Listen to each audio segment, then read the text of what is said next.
başlayır rəvayətim. Amma bu başqa mövzudur, mənim bildiyim budur.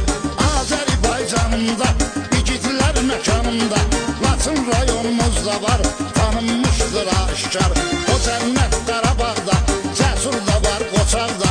Qardaşımız Bəxtiyar, belə qazanıb etibar. Xalqına xidmət eləyib, hamı ona diqqət eləyib. Laçının Ərikli kəndi, həmişə qədir biləndi. Çox oğlan yetişdirib, torpaq üçün pay verib.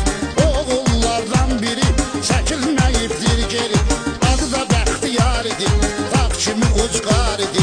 Özü Laçın balasıydı, düşmənin bəlasıydı. Sadə mehriban idi, qəlbi saf oğlan idi.